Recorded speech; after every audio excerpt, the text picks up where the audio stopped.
Assalamu alaikum. I'm teacher from the Ilm Online Academy, and in today's class we will discuss the other half of our past paper that we have discussed in the previous lecture. In the previous lecture we have done up to the question number 5. Okay, and yes, you can see the paper on my screen, and that was the past paper which we were doing in the last class. So we will continue from its question number 6. You can get the other questions from my previous lecture. Okay, see, in question number 6, they are saying that a ray of monochromatic light passes through a glass prism. एक रे है light की जो कि glass prism में से आपके पास पास कर रही है, ठीक है. what is meant by A part है आपका. State what is meant by the term monochromatic. Monochromatic का मीनिंग क्या होता है, ठीक है. मोनोक्रोमेटिक लाइट आपके पास ऐसी लाइट होती है जो कि एक सिंगल वेवलेंथ, जिसकी फ्रीक्वेंसी भी सिर्फ एक होती है, और जो आपके पास जिसकी वेवलेंथ जो है वो भी आपके पास क्या होती है, सिंगल वेवलेंथ होती है, ठीक है. लाइट आपके पास ग्रीन कलर है, उसकी सिर्फ एक अपनी स्पेसिफिक वेवलेंथ है, उसकी अपनी स्पेसिफिक फ्रीक्वेंसी है, ठीक है. बट जैसे आपके पास व्हाइट लाइट होती है, जो नॉर्मल हमें शो होती है व्हाइट लाइट, वो आपके पास मोनोक्रोमेटिक नहीं होती है. वो आपके पास स्पेक्ट्रम होता है डिफरेंट कलर्स का, और वो हमें सिर्फ प्रिज्म के थ्रू नजर आता है. अदरवाइज वैसे जो अगर आप नॉर्मली देखें, जो आपके पास व्हाइट लाइट है उसमें आपको डिफरेंट कलर्स शो नहीं होते. तो मोनोक्रोमेटिक लाइट आपके पास कैसी होती है, आपके पास ऐसी लाइट होती है जिसमें सिंगल कलर होता है और उसकी वेवलेंथ भी सिंगल होती है, ठीक है. और उसकी फ्रीक्वेंसी भी सिर्फ एक स्पेसिफिक फ्रीक्वेंसी होती है. सो monochromatic refers to the light of single color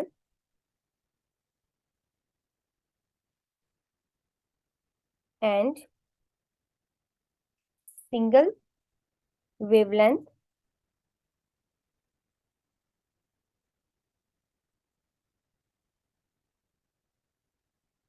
and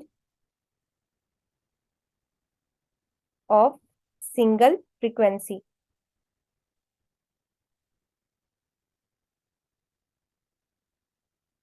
Now see, in the B part, they are saying state name given to what happened to the ray A. ठीक है, आपके पास ये जो रे A आपके पास आ रही है व्हाइट लाइट, ठीक है, ये रे आपके पास प्रिज्म के फेस पे स्ट्राइक करती है. आपने बताना है इसमें कौन सा फिनोमेना जो है वो आपके पास प्रोड्यूस हो रहा है, ठीक है. आपको पता है कि आपके पास एक आपका फिनोमेना होता है रिफ्लेक्शन, और एक आपका फिनोमेना होता है रिफ्रैक्शन.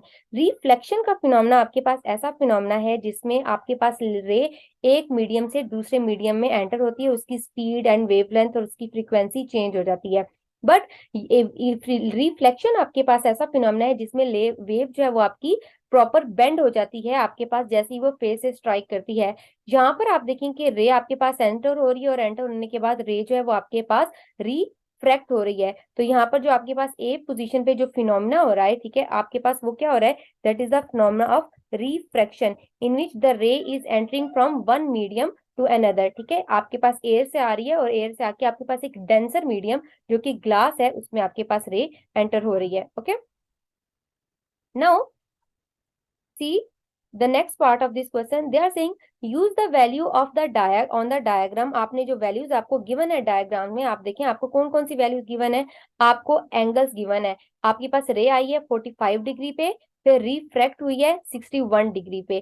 ठीक है, तो आपने और आपके पास पता है आपको जो आपके पास फेस आपको दिखाया हुआ है आपकी ट्रायंगल का, वो भी आपके पास उसको डिग्रीज में आपके पास जो है शो किया हुआ है. तो आपने क्या करना है, calculate the angle of refraction. You have to calculate the angle of refraction. ठीक है, आप एंगल ऑफ रिफ्रैक्शन कैलकुलेट करेंगे. The angle in the triangle added up to 180 degree. ठीक है, जो आपके पास एंगल है उसमें आपने क्या करा, आपने उन्होंने कहा कि आपने 180 डिग्री को उसमें एड अप किया. ठीक है, आपने टोटल एंगल ऑफ रिफ्रैक्शन जो है वो आप यहाँ पर फाइंड आउट करेंगे. आपको पता है कि जो एंगल ऑफ रिफ्रैक्शन है वो हम किससे फाइंड आउट कर सकते हैं, जो एंगल ऑफ रिफ्रैक्शन है वो हम फाइंड आउट कर सकते हैं आपके पास स्नेल्स लॉ से. ओके, आपके पास जो एंगल ऑफ आपके पास एक रे आती है, ठीक है, वो रे स्ट्राइक करेगी, फिर वो बेंड होगी, जो उसका एंगल होगा फर्दर जो नेक्स्ट रे का एंगल होगा वो आपके पास आपका फर्दर आपको इन्फॉर्मेशन देगा. तो यहाँ से आप क्या कर सकते हैं, आप अपना एंगल जो है वो फाइंड आउट कर सकते हैं. That will be angle of refraction and you will find it by using the Snell's law. Okay, okay आपके पास स्नेल्स लॉ, आपके पास क्या होता है, you have Snell's law that is equals to n1, ठीक है। n1 आपके पास क्या होता है, n1 आपको ये जो n नंबर होता है, n बताता है आपके पास कि आपके मीडियम का रिफ्रैक्टिव इंडेक्स क्या है। हर मीडियम का अपना एक रिफ्रैक्टिव इंडेक्स होता है, that will be n1 sine of theta 1, okay, that is sine of theta 1 equals to n2 and sine of theta 2, okay, what is sine theta 2, ये sin theta 2 आपके पास वो एंगल है जो आपको फाइंड आउट करना है, ओके। n1 आपके पास क्या है, n1 आपके पास रिफ्रैक्टिव इंडेक्स है एयर का, क्यों, n1 आपके पास उस रे का आपका रिफ्रैक्टिव इंडेक्स है जो आपके पास रे आ रही है, ठीक है, और वो रे आपके पास एयर में से पास करके आ रही है। तो आप अपनी बुक में से देख सकते हैं, आपको पता है कि रिफ्रैक्टिव इंडेक्स जो एयर का होता है दैट इज 1, ओके। और आपके पास जब आपकी रे स्ट्राइक करती है तो आपके पास देखिए आपकी रे जो है वो स्ट्राइक करती है 61 डिग्री एंगल के ऊपर, ठीक है, आपके पास जो रिफ्रैक्शन होती है आपके पास फर्स्ट रे में, ओके। फर्दर n2 आपको पता है कि n2 आपके पास ग्लास में हो रही है, ग्लास का रिफ्रैक्टिव इंडेक्स आपके पास होता है 1.5, ओके। और साइन थीटा 2, ये साइन थीटा 2 जो है you have to find out this sine theta 2, okay. First of all आप साइन 61 डिग्री जो है उसको फाइंड आउट करें अपने कैलकुलेटर में, और उसके बाद आप क्या करें कि 1.5 को इक्वल के लेफ्ट साइड पे लेके डिवाइड करवा दें। जब आप साइन 61 फाइंड आउट करेंगे you will have the value as 0.87, okay, and 0.87 divided with the 1.5 equals to sine theta 2, okay. Sine theta 2 आपके पास क्या है, theta 2 is your angle of refraction, okay. Further, you can see from here 0.87 is divided with the 1.5, so you will have your value as 0.58. Okay, it will be 0.58 equals to sine theta 2. Okay, you have to find out that theta 2 आपको angle चाहिए तो आप sign का inverse ले लें, ठीक है। आप जब इनवर्स लेंगे साइन का तो आप इनवर्स ऑफ 0.58 जो है वो कैलकुलेट कर सकते हैं, ठीक है। आप अपने कैलकुलेटर में पुट करें साइन इनवर्स, ठीक है, it will be equals to theta is equals to sine inverse of 0.58, okay.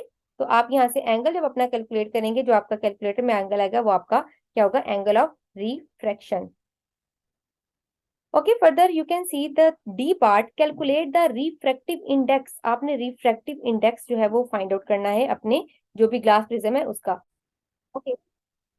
Refractive index जो आपके पास ग्लास का है इसके लिए आप यूज करेंगे n is equal to sine i, i means incident ray का जो आपके पास एंगल है, जो आपकी इंसिडेंट रे स्ट्राइक हुई है, ठीक है, and sine of r, r is the sine of angle of refracted ray, okay.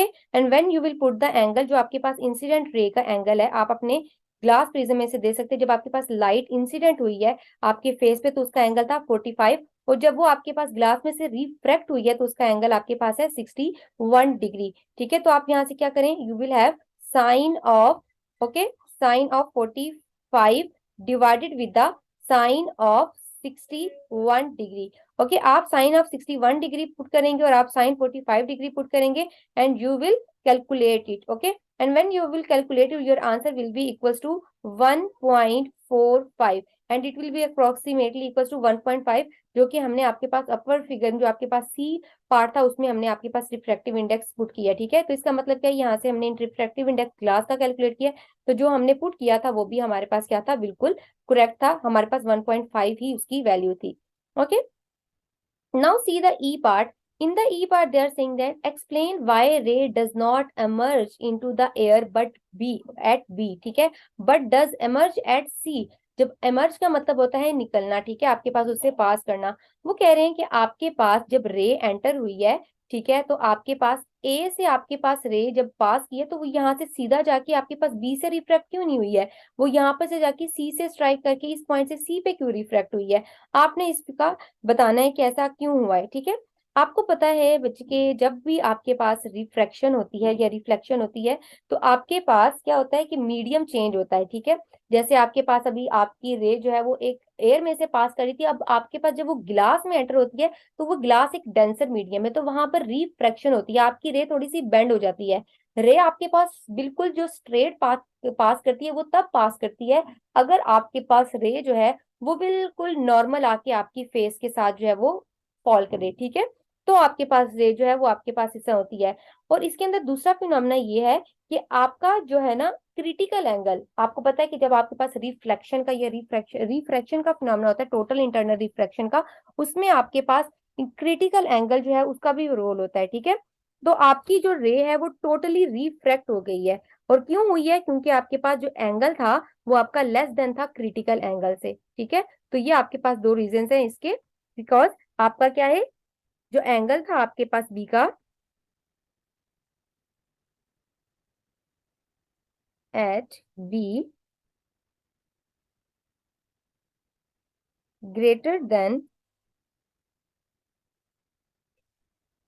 Critical angle, ठीक है, and ray is totally reflect internally reflected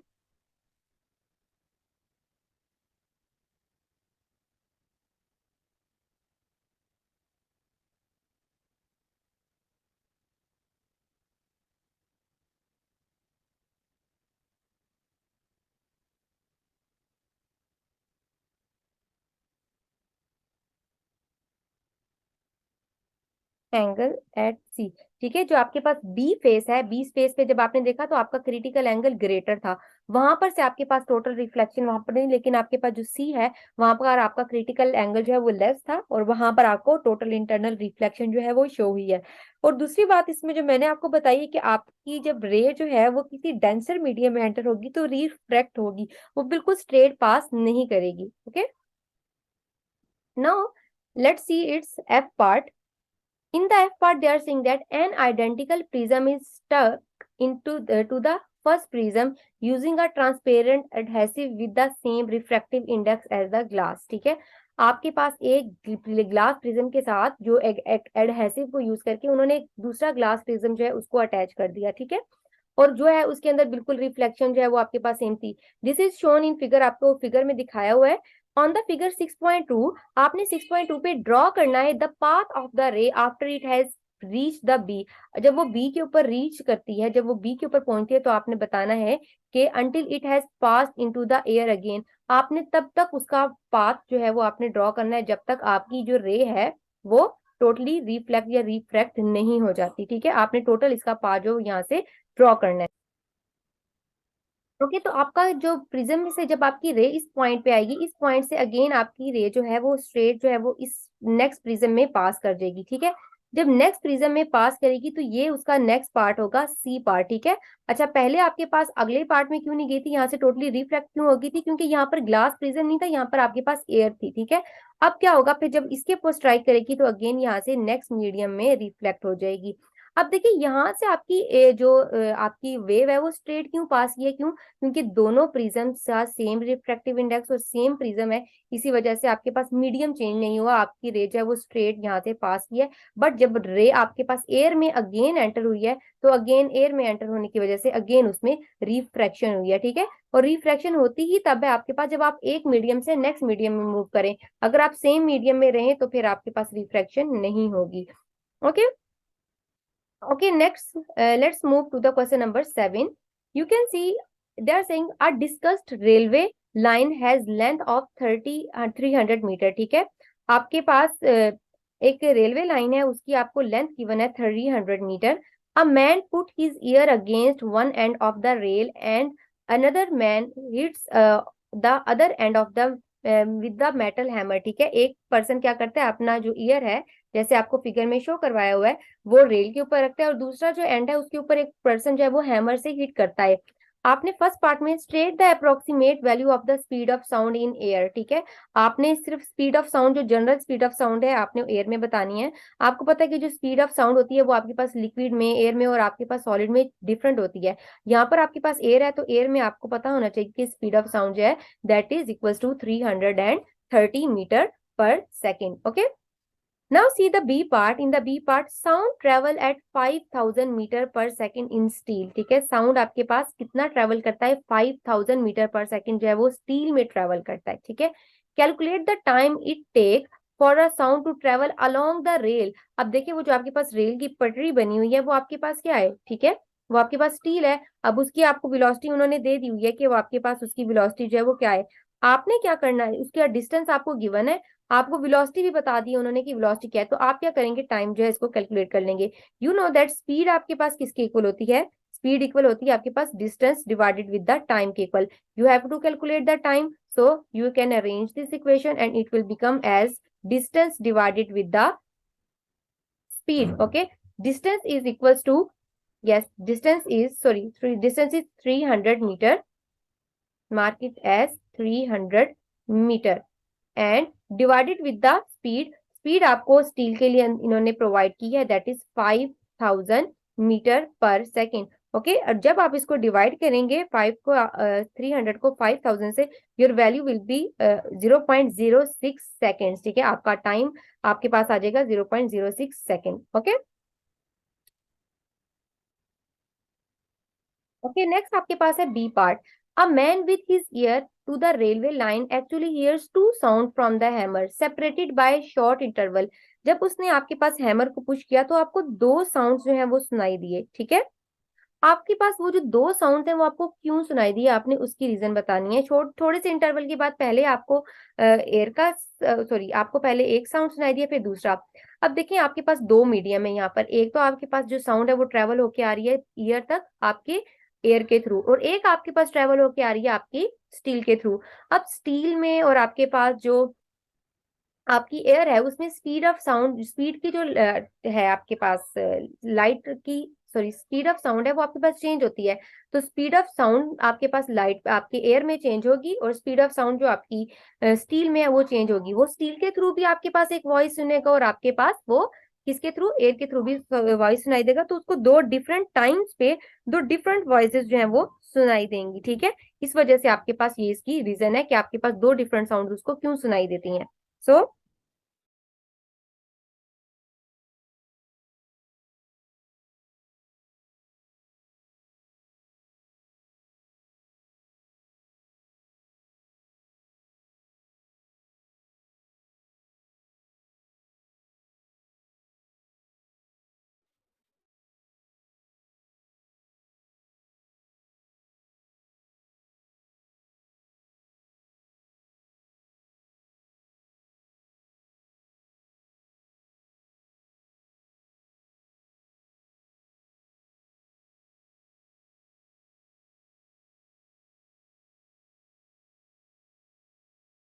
okay, और आपको स्पीड ऑफ साउंड भी गिवन है। देखें आपके पास स्पीड ऑफ साउंड स्टील में आपको गिवन है 5000 मीटर पर सेकंड, ये वेलोसिटी बहुत ज्यादा है आपके पास। ठीक है, और 330 आपके पास एयर में है। तो एयर में आपके पास एयर जो आपको वॉइस है वो कैसे सुनाई देगी बाद में, और आपके पास स्पीड ऑफ साउंड आपके पास स्टील में ज्यादा है 5000, तो वो आपको पहले सुनाई देगी। ठीक है,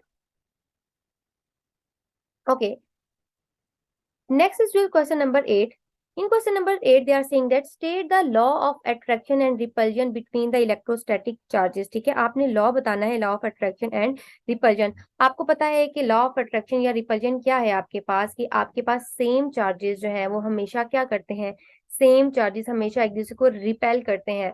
पॉजिटिव एंड पॉजिटिव, इनको आप कहते हैं like charges. Like charges always repel each other, and unlike charges जो कि आपके पास डिफरेंट होते हैं, पॉजिटिव एंड नेगेटिव, वो आपके पास हमेशा अट्रैक्ट करते हैं। ठीक है, तो like charges always attract each other and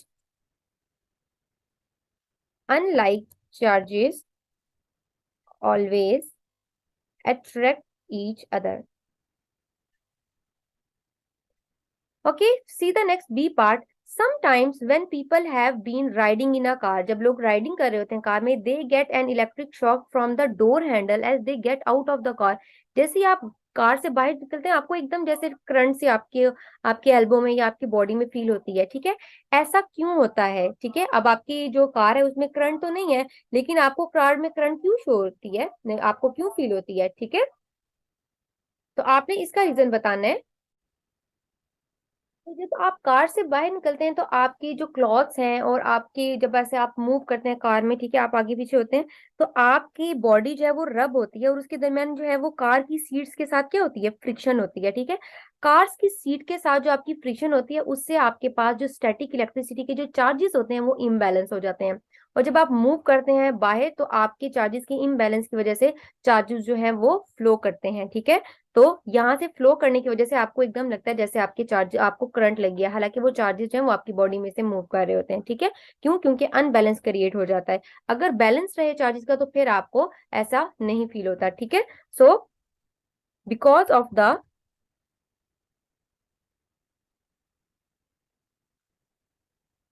friction the static charges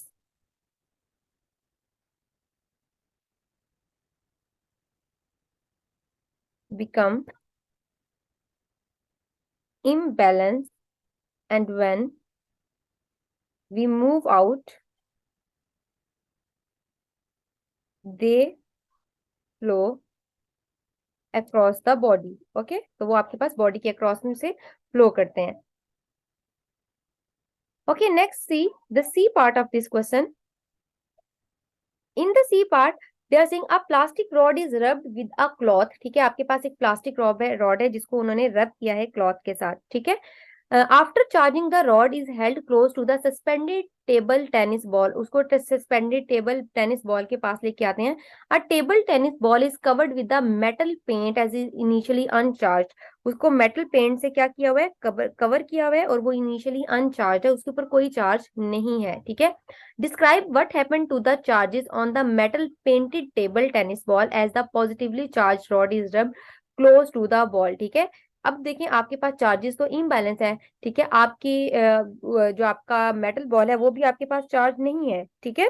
तो आपके पास अनचार्ज मेटल बॉल जो है उसको क्या होगा, हम्म, वो रिपेल होगी आपके पास पॉजिटिव चार्जेस की वजह से। ओके, अच्छा, पॉजिटिव चार्जेस की वजह से वो रिपेल क्यों होगी? क्योंकि आपके पास जो मेटल बॉल है, जब आपके पास आपका जो रॉड है, ठीक है, उसको आपने क्या किया है, अब आप ये जो आपके पास रॉड है, ये जो पॉजिटिवली चार्ज रॉड है, जब आप इसको बॉल के पास लेके आएंगे तो इसमें जो नेगेटिव चार्ज होगा, ठीक है, इक्वल नेगेटिव और पॉजिटिव चार्जेस की वजह से नेगेटिव चार्ज बॉल का एक साइड पे आ जाएगा, और ये जो पॉजिटिव चार्ज है वो इन पॉजिटिव चार्जेस की वजह से पुश होके बॉल की दूसरी साइड पे चला जाएगा, ठीक है। और इनके दरमियान आप देखेंगे कि आपके पास पॉजिटिव और नेगेटिव चार्जेस जो है, यहाँ पर नेगेटिव है और ये पॉजिटिव है, और आपका जो बॉल है आपके पास, ठीक है, वो आपके पास क्या होगी, इस तरफ अट्रैक्ट हो जाएगी, ठीक है। तो ये आपके पास इसका फिनोमेना होगा, ठीक है। तो आपने इसका फिनोमेना जो है इसको डिस्क्राइब करना है।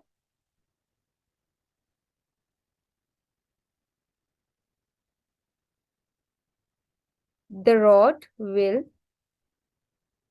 attract the negative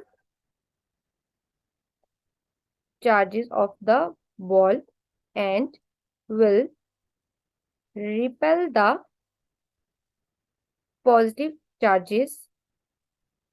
ओके, आपके पास रिपेल कर देंगे आपके पॉजिटिव चार्जेस को। Okay, let's see the next. In the two, the ball is attracted toward the charged rod. Why this happened? आपके पास बॉल जो है वो चार्ज रॉड की तरफ अट्रैक्ट क्यों हुई? ठीक है, बिकॉज आपका जो चार्ज रॉड था वो पॉजिटिव था, आपकी बॉल न्यूट्रल थी, बट आपके जो पॉजिटिव चार्ज था उसने बॉल के अंदर के नेगेटिव चार्जेस को अपनी तरफ पुल कर लिया, और अपने पॉजिटिव को उसे, और आपके पास जो अनलाइक चार्जेस है उन्होंने अट्रैक्ट कर लिया, और आपकी बॉल जो है वो मूव कर गई आपके दूसरे उसके रॉड की तरफ, ठीक है। The rod has pushed the positive charges in the ball and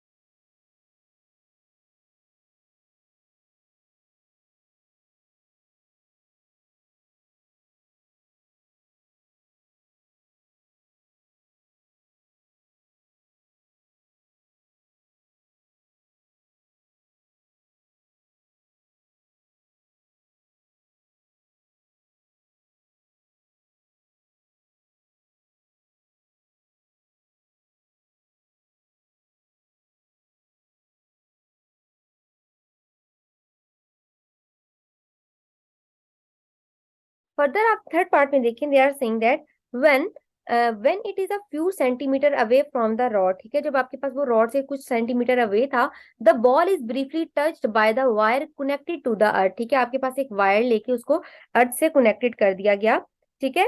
तो फिर आपके पास क्या हुआ, in term of the movement of charges, जब आपके पास चार्जेस मूव किए, describe what happened to the charge on the ball, ठीक है, जो आपके पास चार्जेस बॉल के ऊपर थे, ठीक है, उनके साथ आपके पास क्या हुआ, ठीक है, आपने इसको एक्सप्लेन करना है। आपको पता है कि हमारी अर्थ जो है वो एक बहुत अच्छा कंडक्टर है, हमने आपकी जो अर्थ की कंडक्शन है हम लोगों ने, बॉल क्या करेगी, बॉल आपके जो चार्जेस होंगे उनको आपकी तरफ, जो नेगेटिव जो पॉजिटिव चार्जेस हैं उनको आपकी अर्थ जो है वो आपकी अपनी तरफ अट्रैक्ट कर लेगी, और जो नेगेटिव चार्जेस हैं वो आपके पास बॉल के ऊपर रह जाएंगे, क्यों, क्योंकि वो नेगेटिव चार्जेस हैं वो अर्थ की तरफ मूव नहीं करेंगे, बिकॉज वो आपके पास आपकी स्फीयर के साथ कनेक्टेड है, ठीक है। So the positive charges,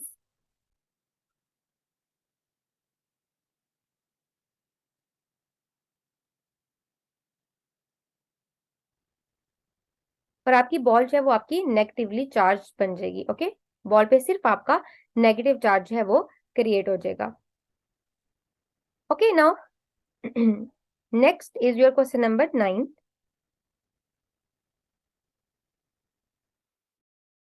In question number 9, they are saying that a circuit in figure 9.1 contain a 4.0 volt battery, आपके पास एक सर्किट है जिसके अंदर 4 वोल्ट की बैटरी लगी हुई है, whose resistance can be ignored, there are also 3 resistors, ठीक है, 3 पोजीशन, आपके पास 3 पोजीशन है स्विचेस की, उसके अक्रॉस आपके पास 3 रेजिस्टर्स लगे हैं, और एक कंपोनेंट लगा हुआ है पी। आपने बताना है स्टेट द कंपोनेंट और name of the component P. आपने सबसे पहले बताना है कि जो पी पे कंपोनेंट लगा हुआ है ये आपके पास क्या है, आपको पता है कि ये जो पी पे आपका कंपोनेंट लगा है that is your diode, that is your unidirectional, जो आपके पास करंट को फ्लो करवाता है एक ही डायरेक्शन में, that is the symbol of the diode, so it is diode off, ठीक है। Now, in the B part, they are saying that reduce the resistance of the circuit when the switch S is connected to the point A, ठीक है, जब आपके पास point A से switch connect होगा तो आपके पास रेजिस्टेंस कौन सी होगी, आपको पता है कि करंट आपके पास इस पोजीशन से पास करेगी, और यहाँ से तो आपका सर्किट कंप्लीट ही नहीं है, ठीक है, इस पॉइंट से नहीं, सिर्फ आपके पास जो रेजिस्टेंस इन्वॉल्व होगी वो 2 ओम की रेजिस्टेंस आपके पास इन्वॉल्व होगी, तो आपके पास रेजिस्टेंस क्या हो जाएगी पॉइंट ए पे, तो पॉइंट ए पे स्विच जब कनेक्ट होगा तो रेजिस्टेंस आपकी होगी 2 ओहम। ना see the next one, at point B, जब आपके पास जो आपका सर्किट है वो पॉइंट बी पे कनेक्ट होगा, ठीक है, तो फिर आपके पास रेजिस्टेंस क्या होगी, जब आप देखें कि आपका रेजिस्टेंस जो है लेट से वो पॉइंट बी पे इस तरह करके कनेक्ट हुआ, ठीक है, आपका स्विच, तो इस पॉइंट से आपकी करंट जो है वो पास करेगी यहाँ से, ओके, आपका स्विच जो है वो किस पोजीशन पे कनेक्ट है, वो आपके पास बी पोजीशन पे कनेक्ट है, और बी पोजीशन पे जाके आपकी करंट जो है वो इसमें से पास करेगी, फर्दर आपकी करंट जो है वो नेक्स्ट पाथ से होते हुए, ठीक है, ये भी आपके पास रेजिस्टेंस इन्वॉल्व हो जाएगी, और आपके पास होते हुए आपके नेगेटिव टर्मिनल तक जाएगी, जैसे पॉजिटिव टर्मिनल से आई है फिर आपके पास इस सर्किट में जाएगी, स्विच से आपके पास बी पोजीशन पे चली जाएगी, और बी पोजीशन पे जाके आपके पास जो करंट है वो फर्दर जो है वो फ्लो करेगी, ठीक है। अच्छा, इस पॉइंट से ये कनेक्टेड है तो आपके पास 22 ओम की रेजिस्टेंस भी जो है इसमें इन्वॉल्व हो जाएगी, ठीक है, तो आप यहाँ से इसका पाथ दे सकते हैं, 8 ओम से पास करेगी, देन नेक्स्ट आपका जो आपके यहाँ से सर्किट जब वो आपका नहीं है, ओके, तो यहाँ से आपके पास ये पॉजिटिव से पॉजिटिव कनेक्टेड है, यहाँ से करंट फ्लो करेगी, बट आपके पास आगे से सी से आपका कनेक्शन नहीं बना हुआ, तो आपकी करंट क्या करेगी, करंट आपके पास फर्दर बाकी पास से होते हुए आप इसकी इक्विवेलेंट रेजिस्टेंस को कैलकुलेट कर लेंगे। तो बी पोजीशन पे आपके पास इक्विवेलेंट रेजिस्टेंस जो है वो सिर्फ 22 ओम के रेजिस्टर और आपके पास 2 ओम के रेजिस्टर की वजह से आएगी, प्लस 2 ओम की वजह से, ठीक है, बिकॉज आपको पता है कि नेक्स्ट जो यहाँ से आपका सर्किट जो है वो कंप्लीट नहीं है सी पॉइंट पे, तो यहाँ से आपका करंट जो है यहाँ पर फ्लो नहीं करेगी, तो आपको पता है कि ये पैरेलल कॉम्बिनेशन है, तो आप इक्विवेलेंट रेजिस्टेंस 1/R1 से फाइंड आउट करेंगे, सॉरी 1/R से आप फाइंड आउट करेंगे, R1 और R2, एक रेजिस्टर हो जाएगा 22 का और एक रेजिस्टर होगा आपके पास 2 का, इक्विवेलेंट रेजिस्टेंस आपके पास आएगी, ठीक है, आप अगर इसको फाइंड आउट करें तो आपके पास इक्विवेलेंट रेजिस्टर 1/R1 के लिहाज से आपके पास हो जाएगी R1 R2 and into R1 into R2, ठीक है, ये आपके पास टोटल जो है इसमें रेजिस्टेंस जो है वो आपके पास एड अप हो जाएगी, plus this is your plus sign, ठीक है, 1 second, sorry,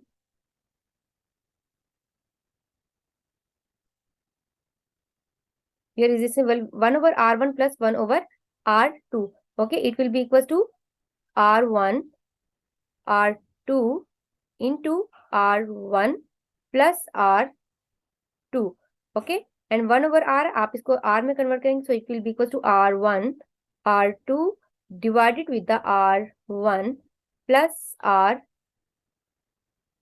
Okay, so R1 आपके पास क्या है 22 और R2 आपके पास क्या है that is 2. So it will be R1 plus R2 it will be equals to 24. Okay, and R1 22 is multiplied with 2, it will be 44, and when 44 will be divided with the 24, your answer will be equals to 1.8. Okay, so equivalent resistance आप यहाँ से इसकी find out कर लेंगे, and that will be equals to 1.8.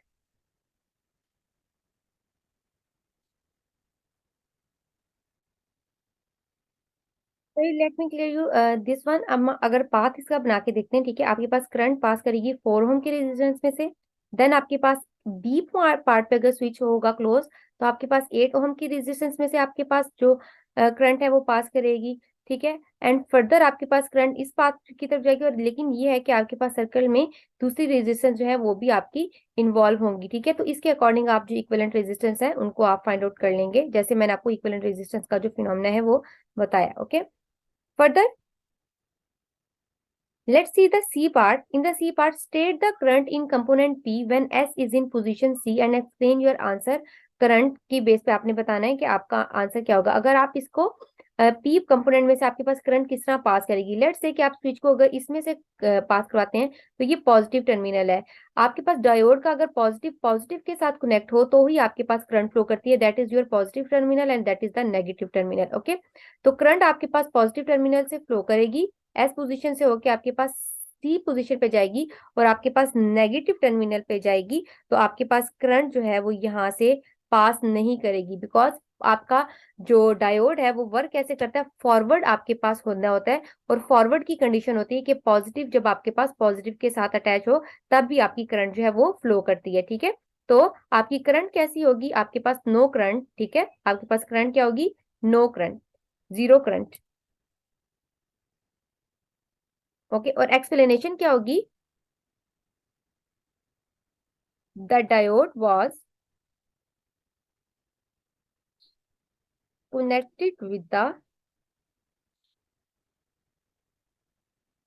diodes negative was connected with the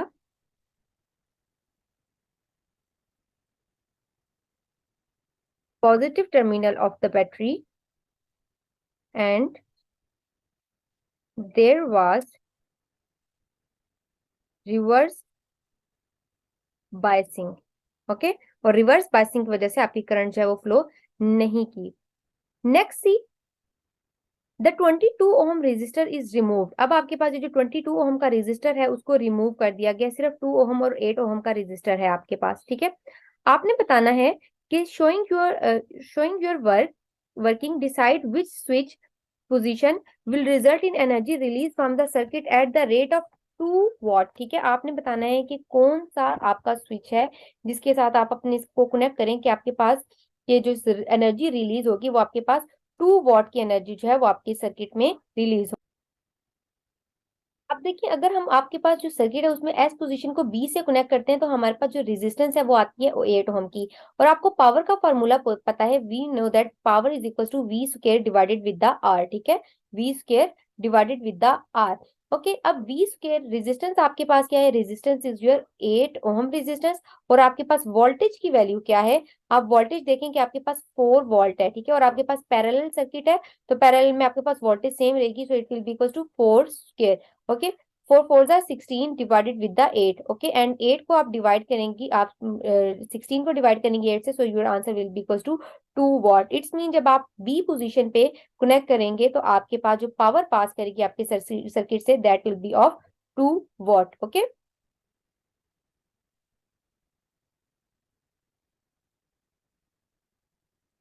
let's move to the question number 10. In question number 10, they are saying a student is using, sorry, question number 9, I think we have, so that was your question number 9. Okay, हमने question number 9 को discuss कर लिया। Question number 10 है अब हमारे पास, question number 10 में आपको वो कह रहे हैं a student is using a cathode ray oscilloscope, ठीक है, आपके पास एक कैथोड रे ऑसिलोस्कोप को यूज कर रहे हैं to display the wave form of an alternating current की wave form. The arrangement in figure आपको गिवन है। Okay, which when the switch S is close, ये जो आपके पास स्विच है जब इसको क्लोज कर दिया जाता है, अभी आपके पास ओपन है, ठीक है, the trace seen on the screen is shown, ठीक है, आपके पास जो ट्रेस बनता है या जो ग्राफ बनता है वो आपको फिगर में दिखाया गया है। To get this trace the setting of an oscillation control, जब इसको सेट किया गया तो आपके पास आपको वोल्टेज की वैल्यू और आपके पास टाइम के अकॉर्डिंग आपको एग्जिस्ट जो है वो दिखाया गया कि आपके पास उस टाइम आपकी वोल्टेज और टाइम की वैल्यू क्या थी, ठीक है।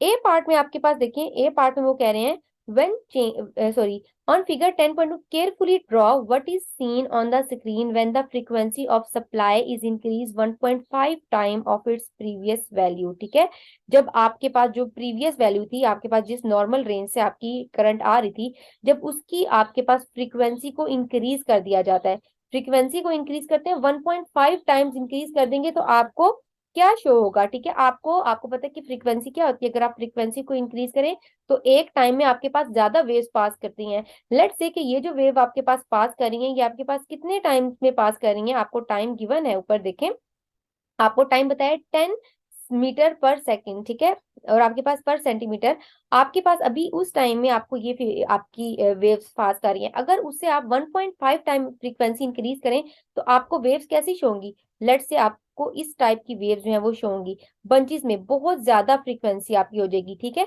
आप फ्रीक्वेंसी को इंक्रीज कर देंगे तो आपको थोड़े टाइम में ज्यादा वेव फॉर्म्स जो है वो आपको मिलेंगी, ठीक है, तो आपने केयरफुली क्या करना है, आपने ड्रॉ करना है, वेव आपके पास वही रहेगी, जस्ट आपके पास क्या है कि आपके पास वेव की नंबरिंग जो है वो चेंज हो जाएगी, आपको एक टाइम में आपके पास ज्यादा वेव जो है 1.5 टाइम्स आप उसको इंक्रीज कर दें, ठीक है, अगर आपके पास एक टाइम में आपके पास वन वेव पास करिए तो आपके पास उसी टाइम में टू वेव्स या 2.5 वेव जो आपके पास है उस टाइम में पास करेंगी, ठीक है।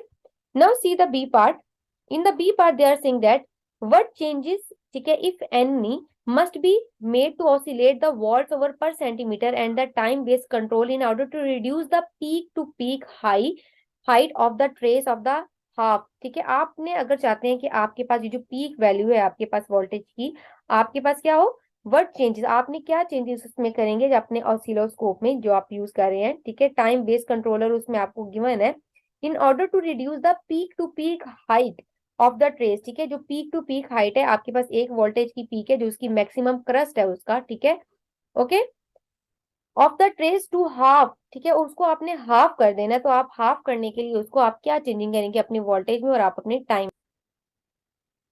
तो फर्स्ट ऑफ ऑल तो ये है कि हमारे पास टाइम में तो कोई चेंज नहीं आएगा, ठीक है, टाइम तो आपके पास आप उसी टाइम के अकॉर्डिंग आप अपने टाइम को सेट करें तो टाइम में चेंज नहीं आएगा, बट अगर आप अपनी वोल्टेज की जो चेंज है वोल्टेज को आप इंक्रीज या डिक्रीज करते हैं तो फिर आपको वो जो वेव्स की पीक वगैरह है वो आपके पास चेंज आपके पास शो हो जाएगी, ठीक है, जैसे उन्होंने आपको रिक्वायर्ड की है, ठीक है। आप क्या करें, अगर आप लेट्स से कि आप अपनी वोल्टेज को इंक्रीज करते हैं या फिर आप उसको उतने ही फैक्टर से डिक्रीज करते हैं तो आपको हाई या फिर लो पीक मिल जाएगी, अगर आप अपनी वैल्यू को इंक्रीज करते हैं तो आपको हाई पीक मिलेगी, और अगर आप अपनी वैल्यू को जो वोल्टेज की वैल्यू उसको लो कर देते हैं, ठीक है, तो जो आपकी रिक्वायर्ड वैल्यू अगर आप उससे लो करेंगे तो आपको पीक कम मिलेगी, और अगर आप हाई कर देंगे तो आपको ज्यादा पीक जो है वो मिलेगी, क्यों, क्योंकि आपको पता है कि वाई एक्सिस पे आपकी वोल्टेज का कंट्रोलर जो है वो शो किया हुआ है, ठीक है, सो इंक्रीज और डिक्रीज इन योर आपके पास जो वोल्टेज है उसको, ठीक है।